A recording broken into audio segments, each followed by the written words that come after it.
आज हम एक्सरसाइज 1.1 का क्वेश्चन नंबर 3 सॉल्व करेंगे, उसे समझेंगे। तो उसका पार्ट 1 है कि उस क्वेश्चन में हमें ये कहा गया है कि जो नंबर उन्होंने वैल्यू दी है उसे p/q के फॉर्म में एक्सप्रेस करना है। ठीक है, सबसे पहला क्वेश्चन देख लेते हैं। 0.4 के ऊपर बार है। ठीक है, किसी भी नंबर के ऊपर बार हो, पिछले वीडियो में मैंने आपको बताया था, जैसे किसी भी नंबर के ऊपर बार हो तो इसका मतलब है वो नंबर बार बार रिपीट हो रहा है। तो 4 के ऊपर बार है तो मतलब 4 बार बार रिपीट हो रहा है। तो सबसे पहले हमने इसे जो क्वेश्चन दिया है, जो भी वैल्यू दी हुई है आपको क्वेश्चन में, वैसे हमने x के इक्वल सपोज कर लेना है। Let x is equal to 0.4 बार। अब इस बार को हमने खोलना है। 4 के ऊपर बार है तो मतलब 4 बार बार रिपीट हो रहा है। 0.44 अप टू सो ऑन ये चलता जाएगा। x इज इक्वल टू 0.44 के ऊपर आ गया।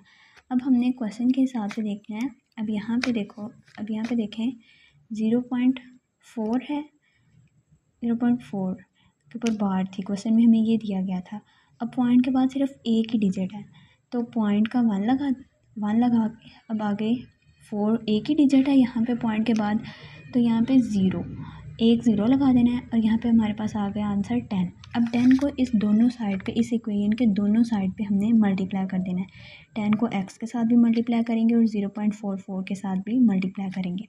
मल्टीप्लाई बोथ साइड विद 10 को x के साथ मल्टीप्लाई किया और 10 को 0.44 के साथ मल्टीप्लाई किया तो हमारे पास 10x और 4.44 आ गया। अब ये जो क्वेश्चन था उसे हमने, जो फर्स्ट वाली इक्वेशन है उसे हमने इक्वेशन नंबर 1 का नाम दे देना है, और जो 10 के साथ मल्टीप्लाई करके बाद में हमारे पास आंसर आया है उसे हमने इक्वेशन नंबर 2 का नाम दे देना। तो इक्वेशन नंबर 2 का नाम दे देना। अब इस नेक्स्ट स्टेप जो इस क्वेश्चन को सॉल्व करने का है वो है इन दोनों इक्वेशन को, इक्वेशन नंबर 2 और इक्वेशन नंबर 1 को माइनस करना है, सब्ट्रैक्ट करना है। तो subtract equation 1 and equation 2। Math में जब हम कोई भी दो इक्वेशन हो उन्हें हम जब भी प्लस या माइनस करना हो तो हम उसके सब्ट्रैक्ट या माइनस या प्लस ऐसे करते हैं ना कि लेफ़्ट हैंड साइड में से लेफ़्ट हैंड साइड माइनस करते हैं, इक्वल के राइट हैंड साइड वाली में से राइट हैंड साइड माइनस करते हैं।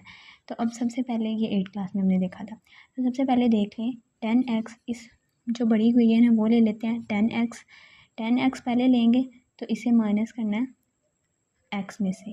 ठीक है, लेफ़्ट हैंड साइड में से लेफ़्ट हैंड साइड माइनस करनी है। 10 में से x माइनस करेंगे और उसके बाद इक्वल का निशान लगा, इक्वल, इसके बाद 4 पॉइंट। अब पहले हमने 10 ये वाली इक्वेशन ली थी ना, ये वाली इक्वेशन, तो यहाँ पे भी यही वाली इक्वेशन लेंगे। 4.44 ही पहले लिखेंगे।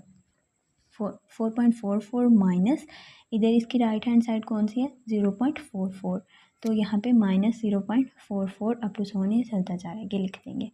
अब इन दोनों को 10 में से 1x माइनस करेंगे तो 9x हमारे पास आ जाएगा, और 4.4 में से 0.44 माइनस करेंगे तो हमारे पास आंसर क्या आएगा, 4।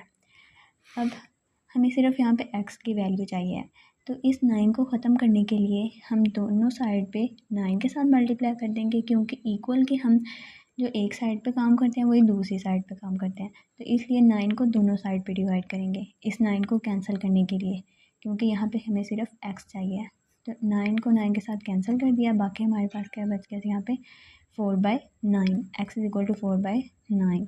तो ये वाला क्वेश्चन नंबर 1 सॉल्व हो गया। इसी तरह अगर हम दूसरे क्वेश्चन की देखें, दूसरा क्वेश्चन है हमारे पास 0.37 के ऊपर बार है। इसका सेम प्रोसीजर यही रहना है। सब पहले इसे 0.37 है, 0.37 को अब हमने मल्टीप्लाई किससे करना है, इस क्वेश्चन में हमने 10 के साथ मल्टीप्लाई किया था। इसमें अब हम देखें, मैंने आपको बताया था यहाँ पे पॉइंट का 1 लगा के बार के नीचे देखें कितने नंबर हैं, दो डिजिट आ रहे हैं ना, पॉइंट के बाद 2 डिजिट हैं। तो यहाँ पे क्वेश्चन में पॉइंट के बाद 2 डिजिट हैं तो यहाँ पे हमने 2 0 लगा देने हैं, तो हमारे पास 100 बन गया। अब 100 को हम मल्टीप्लाई करेंगे, ये क्वेश्चन सोल्व जब हम करेंगे तो 100, इस क्वेश्चन में हम 100 के साथ मल्टीप्लाई करेंगे, 10 के साथ मल्टीप्लाई नहीं करेंगे। अब क्वेश्चन नंबर 3 में भी ऐसा ही है। क्वेश्चन नंबर 3 में भी यहाँ पे पॉइंट के बाद 2 डिजिट हैं क्वेश्चन में। ठीक है, तो 100 के साथ मल्टीप्लाई करेंगे, बाकी प्रोसीजर सारा सेम है, वही स्टेप यूज़ होने हैं। अगर फिर भी आपको समझ ना आए तो मैं समझा दूँगी। Thank you.